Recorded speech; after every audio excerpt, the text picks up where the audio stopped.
Okay lang na, normal lang na siya.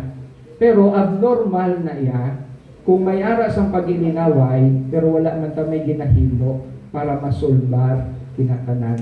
Part na iya sa bisan diin nga klase sa aspeto sang aton nga pagpangabuhi, nga may ara kita sa mga conflicts dito sa parokya, nagahambal ko sa amon nga mga church workers. Misiding ko, kung may ara sa mga sometimes misunderstanding sa aton, kung may ara man sa mga conflicts, isa lang ang buot silingon sina.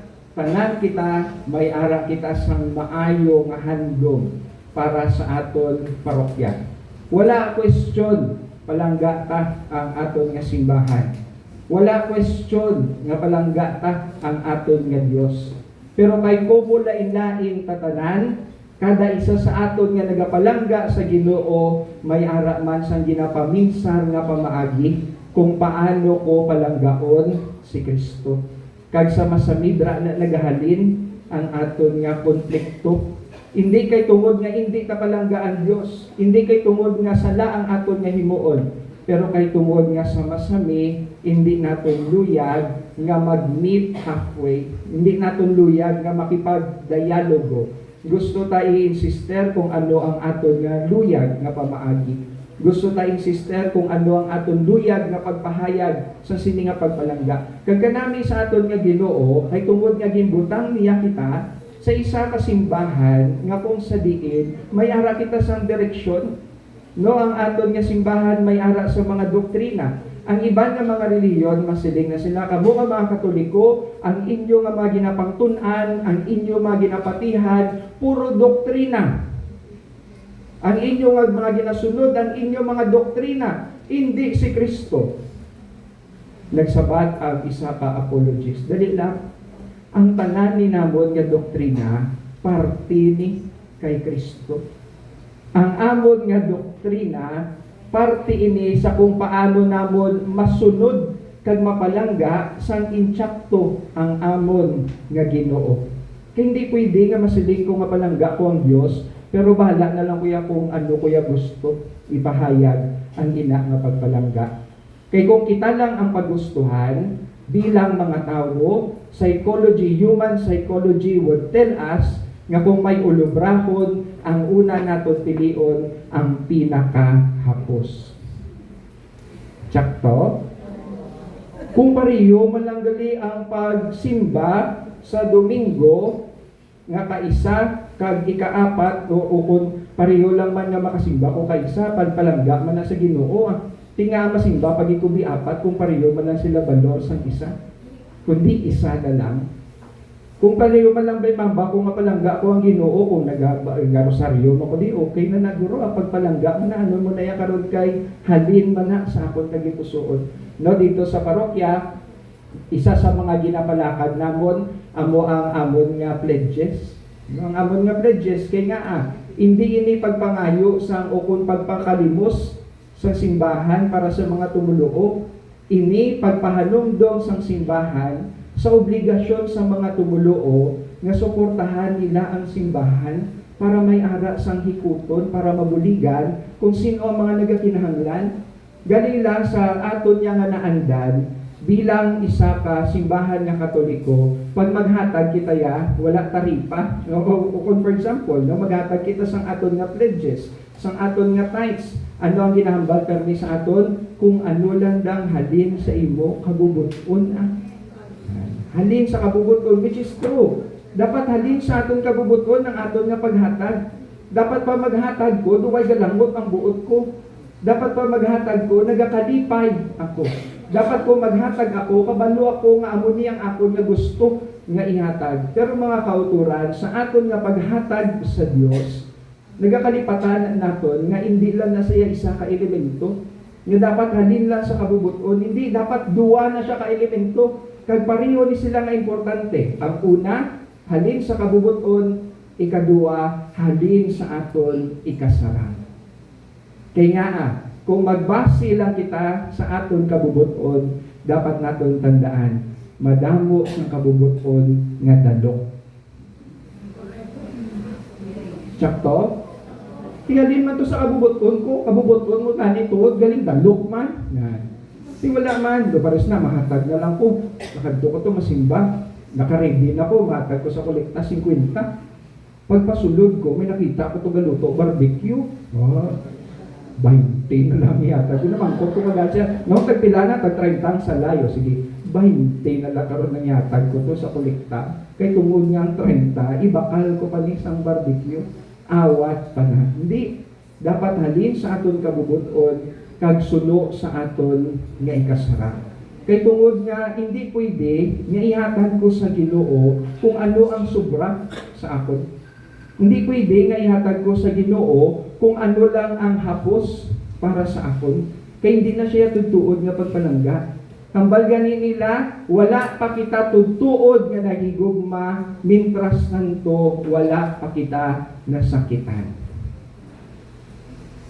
Sino dere sa aton nga ari diri subong, especially ang iba nga lawig-lawig na nga mga tinugig nga naga panglakaton bilang mga katikista nga makasiling ni kaisa wala din siya kaagi wala din kaagi nga nagsakit ang iya balatyagon tungod sa iya kaugdanan.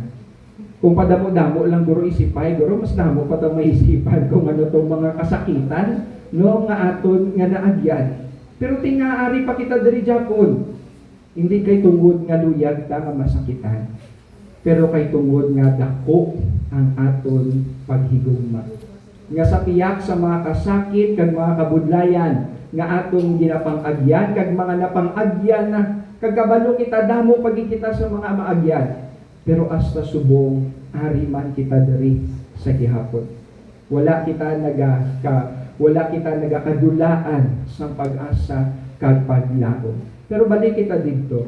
Kita bilang mga katekista, naintindihan natin ang aton dako nga obligasyon para itudlo ang pulong sa Dios.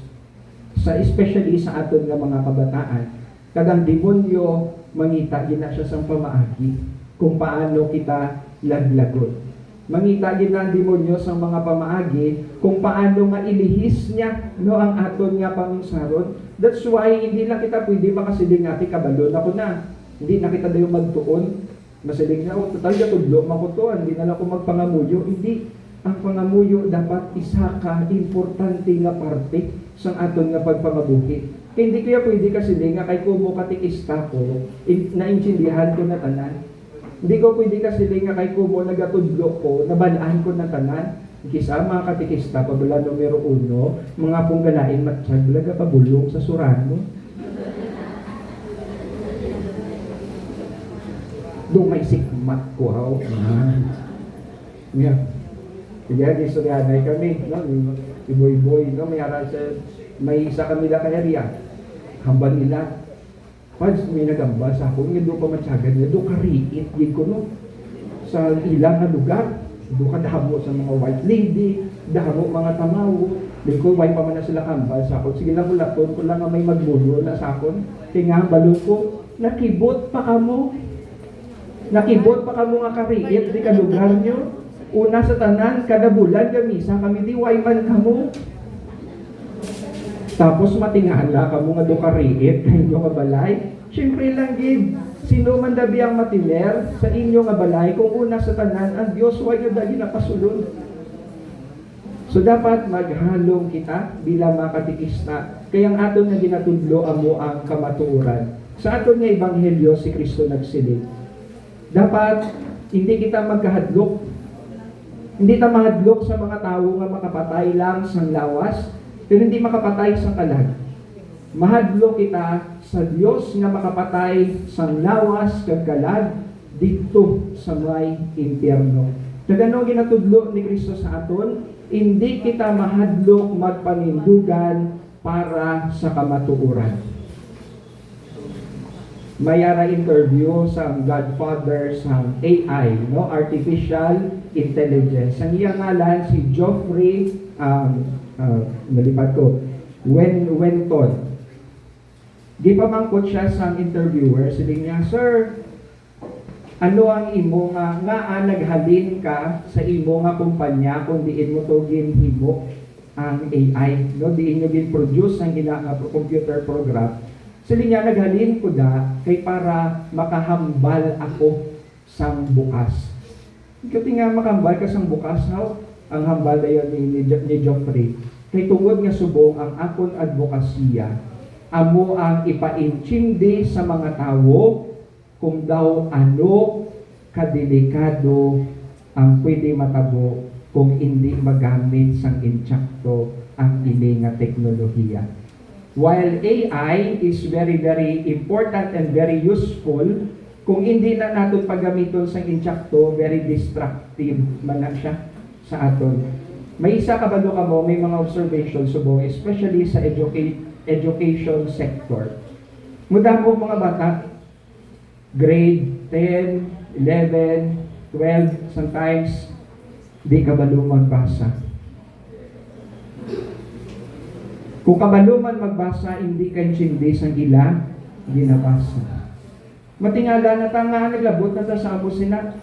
Kaya nga tungod nga subong ang aton nga form of education, although technology is helping us, we should not rely solely on technology. Mga bata subong, tanan sila may mga iPad, may mga tablet. Kung may assignment, tanawa lang da sa tablet. Kung may mga i-submit lang da sa tablet. Kung may ara ka mo research, i-research nyo lang sa may tablet, ara na dadayon ng answer. Sang una sa aton, dapat yapa magsulod ka sa klase, may notebook ka dapat. Kaya nga kisagugtas pa ta sa aton mga mistra, kaya ang aton na klase, sulat na lang tanan. Okay? Sa aton klase subong, sulatan yun ang nakasulat na sa blackboard. Timugtas ka kay masulat ka. But you see, in principles of teaching, the more we get to learn if we use more senses as we can.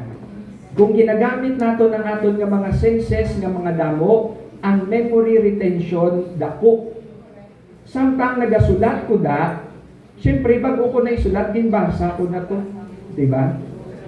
Samtang ginasulat ko, ginasaulo ko ang akon na ginabasa. Pagkatapos sulit-sulit lang na siya. Meaning to say, mas nagaka-memorize ko ang akon nga tulunan kay tungod nga akon ina nga ginasulat kay ginabasa. Mga bata subong, okay, copy di sa blackboard, picture na. Okay naman. Okay naman pag pulis balay wala nabasa. Amo na nga hindi sila ka-intindi kay tungod nga tanan hapos na para sa ila. Okay, may assignment ka mo, tanawan niya sa science. Itanawan niya da kung ano ang buot silingon sang amo na. Kadto sa library. Pagkadto sa library, mangita ka to libro. Di nang libro naman, sa di na siya nga part. Ano na sa nga section. Paglabot ko sa section, pangitaon mo libro. Pagkakita mo sa libro, pangitaon mo pagito ang topic. Pero kay tungod nga damo ka na sa mga naagyan, damo ka na sa mga nahimo, nagaka-train ang imo nga utok. Kagkan tungod nga amo sina, mas nagamaayo no ang aton nga pagtulunan. Ang masubo pagid subong, damo na sa aton mga kabataan ang nagaka-experience sa ginatawag nga depression, anxiety.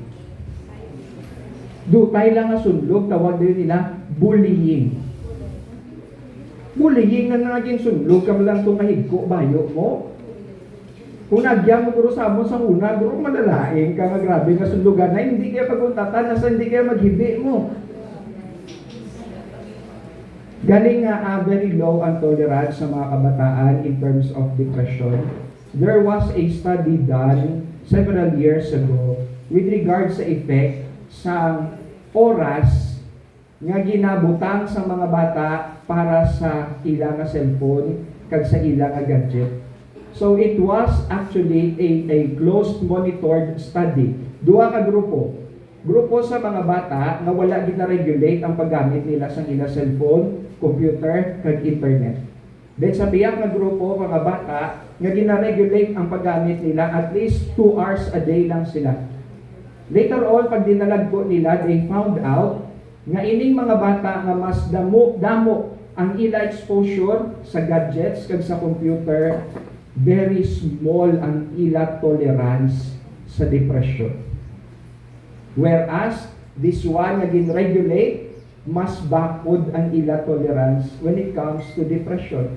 Kag nga si ma-depress ang mga bata subong, it's because wala na sila galagsanay. Why na sila gahampang panaguay? Why na sila gahampang mga tiruhay na no? Mga tumba patis, tumba baka, langit, duta, impyerno, inter, ano pa na, tanan. Chinese garter, o bugoy, o tanan, bahala na. Kay tungod puro tanan computer.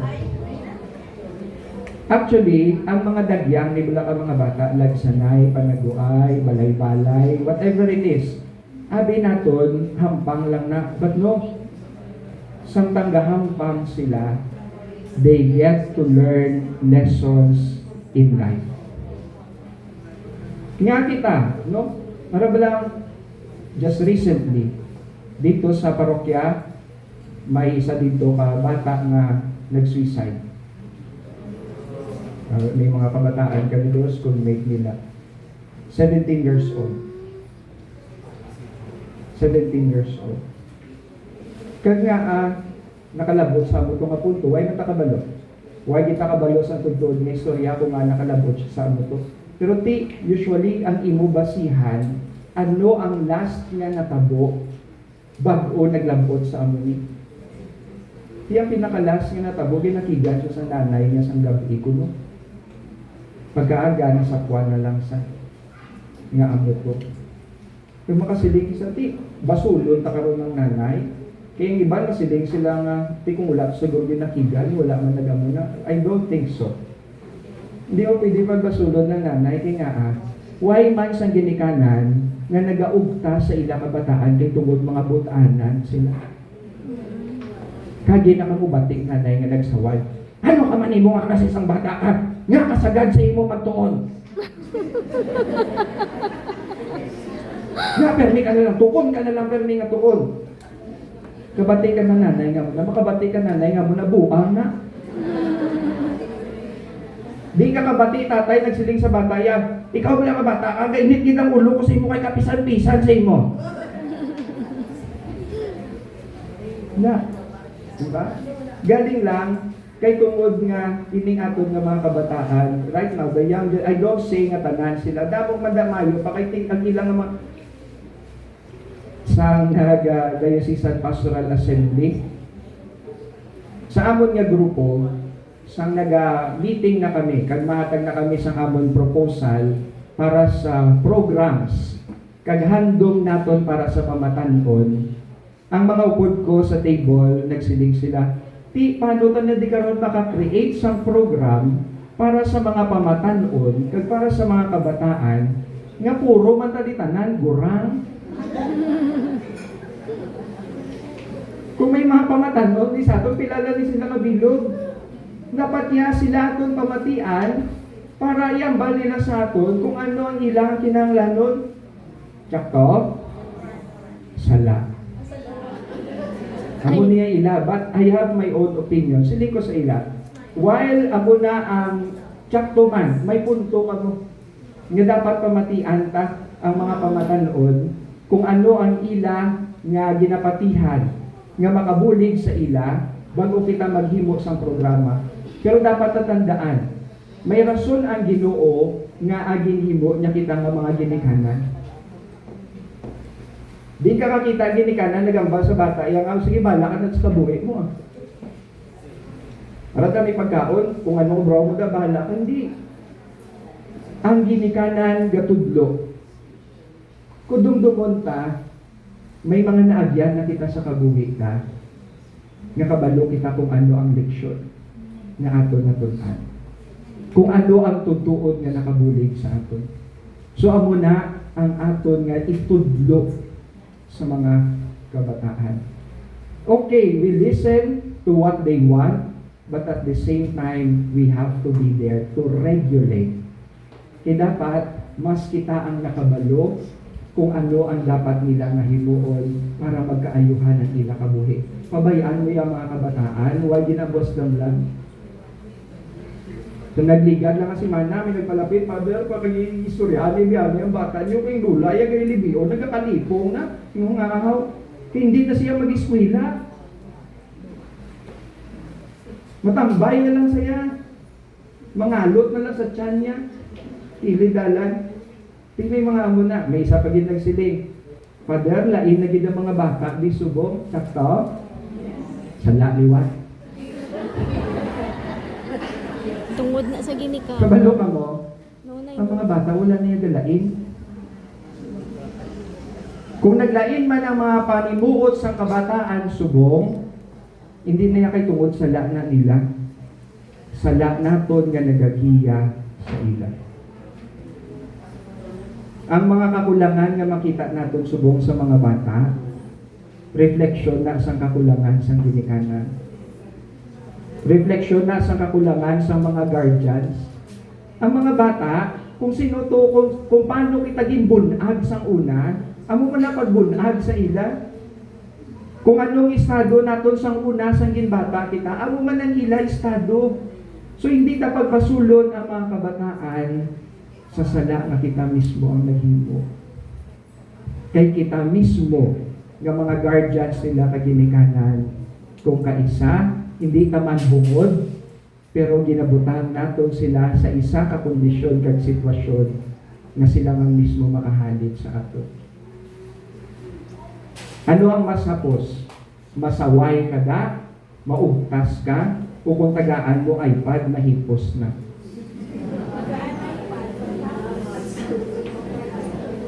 ugtasan mo gid Kapoy man mag-remind ay, kapoy man magsaway ay, o ari ay pasakan mo da sa tablet, cellphone, tikman, hipos man. Kung magburahab ang bata, kabalo na sila dayo kung anong bulong, amo na, cellphone. Ikaw man yang ginikanan, kasala-sala ka man pangita, cellphone, kung dito, mangulam ka na sa tupad mo, kay para may paulap ka sa bata, maghipos. If that's the case, we don't teach children discipline. Mas gina-feed natin ang ila ginahimo. Kay kabalo mga bata, okay, kabalo na ko katiknik subong. Mas tunog ang hibi, mas dasig ang abot sa tablet.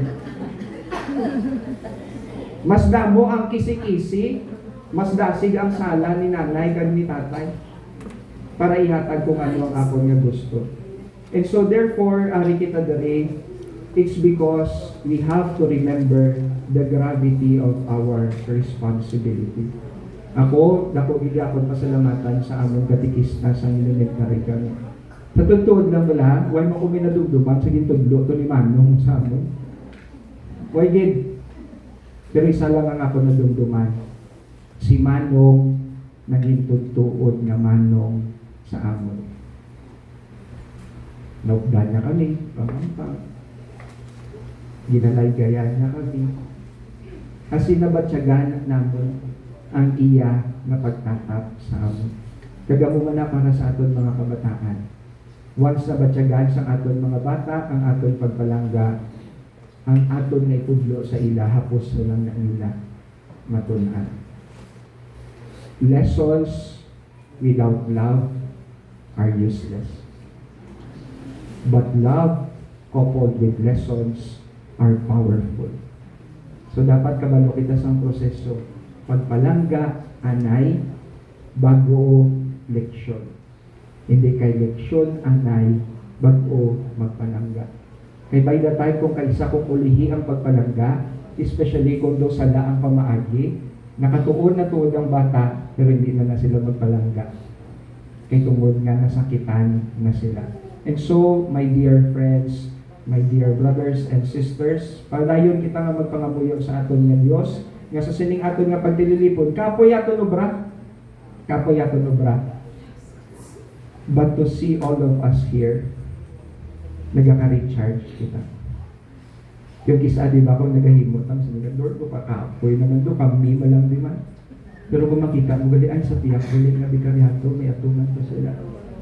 Ay, may mga upod, mga kanigaling nga, ari man sila nagabaka-baka man. We may not be able to convert and to change our diocese, our parishes, our communities instantly, at least sa aton nga pamaagi, sa ginagmay nga pamaagi, sa aton nga pagpakita sa kaayuhan, damo na kita sang natudlo para sa aton nga mga kabataan. So ang aton na ginapangayo, kapit lang. Kapit lang. Sa ulihi, may nagahulat nga padya para sa aton. Pero kung kita nagapalangga, padayon kita nga magapalangga, may padya man o kung wala. Amo na yang nami sa aton nga pagpalangga at paghigugma sa Dios. Ang paghigugma na mismo sa Ginoo, amo na ang padya nga aton nagakabatunan. And the more I get to love my God, the more I get to love my neighbor as well. So mga muyo kita para sa isa kag isa, nga ang aton commitment mas mangin madalong pagin, nga ang aton nga pagtudlo sa mga kabataan, isa ka pagpahayag sa aton nga pagpalangga man sa aton nga Ginoo. Amen. Amen. Malingog magtindog ang tanan. Amay namon nga langit nun imo ginbuot nga ang imo buto nga anak magbilin sang misyon sa pagbantala sa magugos nga katawan sa iya apostoles nga ginbilin man nga misyon sa simbahan. Karon kami nagapangamuyo para sa mga tawo nga may labing dako nga ang kaangtanan sa